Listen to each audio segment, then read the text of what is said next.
अब देखिए, 1854 के नीति पत्र के बाद अंग्रेजों ने कई अहम कदम उठाए। सरकारी शिक्षा विभागों का गठन किया ताकि शिक्षा संबंधी सभी मामलों पर सरकार का नियंत्रण स्थापित किया जा सके।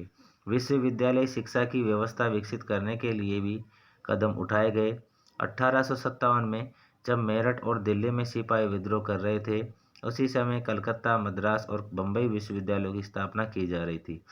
स्कूली शिक्षा प्रणाली में परिवर्तन के प्रयास भी किए गए।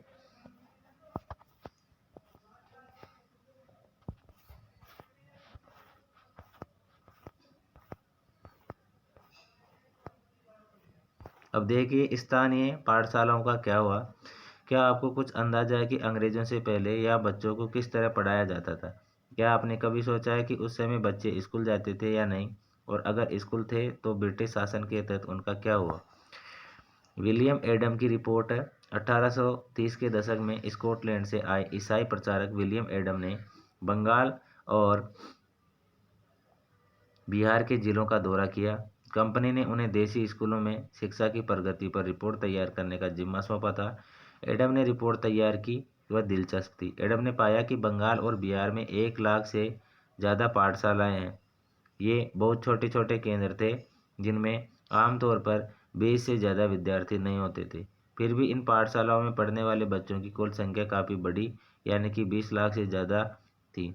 ये पाठशालाएं संपन्न लोगों द्वारा, स्थानीय समुदाय द्वारा चलाई जा रही थी। कई पाठशालाएं स्वयं गुरु द्वारा ही प्रारंभ की गई थी।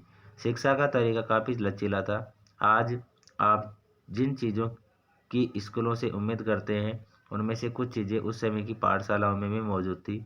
बच्चों की फीस निश्चित नहीं थी, छपी हुई किताबें नहीं होती थी, पाठशाला की इमारत अलग से नहीं बनाई जाती थी, बेंच और कुर्सियाँ नहीं होती थी, ब्लैक बोर्ड नहीं होते थे, अलग से कक्षाएं लेने, बच्चों की हाजिरी लेने का कोई इंतजाम नहीं होता था।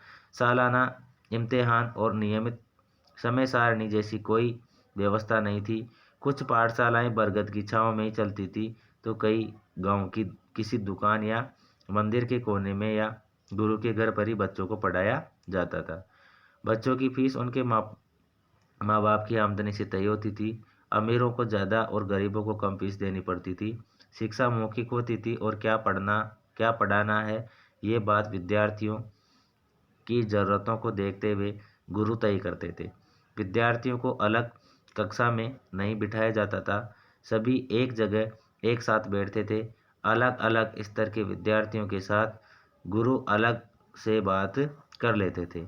एडम ने पाया कि यह लचीली प्रणाली स्थानीय आवश्यकताओं के लिए काफ़ी अनुकूल है। उदाहरण के लिए, फसलों की कटाई के समय कक- कक्षाएं बंद हो जाती थी, क्योंकि उस समय गांव के बच्चे प्राय खेतों में काम करने चले जाते थे। कटाई और अनाज निकल जाने के बाद पाठशालाएं दोबारा शुरू हो जाती थी। इसका परिणाम यह था कि साधारण काश्तकारों के बच्चे भी पढ़ाई कर सकते थे। नई दिनचर्या, नए नियम। 19वीं सदी के मध्य तक कंपनी का ध्यान मुख्य रूप से उच्च शिक्षा पर था। इसलिए कंपनी ने स्थानीय पाठशालाओं के कामकाज में कभी ज़्यादा दखल नहीं दिया। 1854 के बाद कंपनी ने देसी शिक्षा व्यवस्था में सुधार लाने का फैसला किया।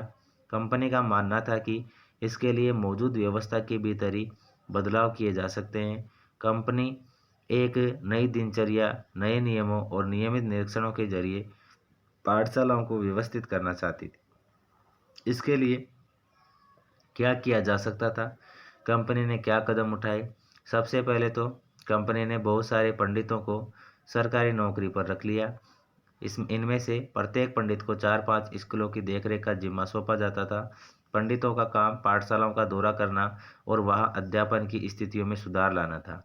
प्रत्येक गुरु को निर्देश दिया गया कि वे समय समय पर अपने स्कूल के बारे में रिपोर्ट भेजें और कक्षाओं को नियमित समय सारणी के अनुसार पढ़ाएं।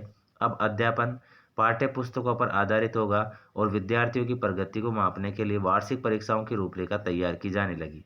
विद्यार्थियों ने कहा कि वे नियमित रूप से शुल्क दें,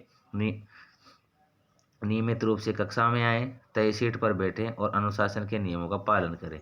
नए नियमों पर चलने वाली पाठशालाओं को सरकारी अनुदान मिलने लगे। जो पाठशालाएं नई व्यवस्था के बेहतर काम करने को तैयार नहीं थी, उन्हें कोई सरकारी सहायता नहीं दी जाती थी। जिन गुरुओं ने सरकारी निर्देशों का पालन करने की बजाय अपनी स्वतंत्रता बनाए रखी, वे सरकारी सहायता प्राप्त और नियमों से चलने वाली पाठशालाओं के सामने कमजोर पड़ने लगे।